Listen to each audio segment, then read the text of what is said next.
شروع اللہ کے نام سے جو سب پر مہربان ہے۔ نبی کریم صلی اللہ علیہ وسلم نے فرمایا، کوئی شخص بھی یا کوئی چیز بھی تکلیف برداشت کرنے والی جو اسے کسی چیز کو سن کر ہوئی ہو، اللہ سے زیادہ نہیں ہے۔ لوگ اس کے لیے اولاد ٹھہراتے ہیں اور وہ انہیں تندرستی دیتا ہے، بلکہ انہیں روزی بھی دیتا ہے۔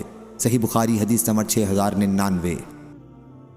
کہ بلا شبہ سب لوگوں سے اپنی چال ڈھال اور وضع اور سیرت میں رسول اللہ صلی اللہ علیہ وسلم سے سب سے زیادہ مشابہ حضرت عبداللہ بن مسعود رضی اللہ عنہ ہیں۔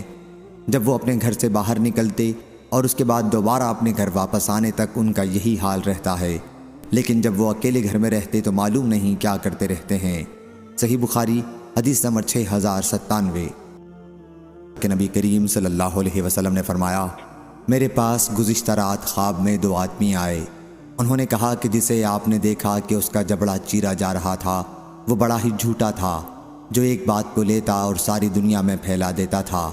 قیامت تک اس کو یہی سزا ملتی رہے گی۔ صحیح بخاری حدیث نمبر 6096۔ اللہ تعالی ہمیں ان احادیث مبارکہ پر عمل کرنے اور اپنی زندگیوں کو سنوارنے کی توفیق عطا فرمائے۔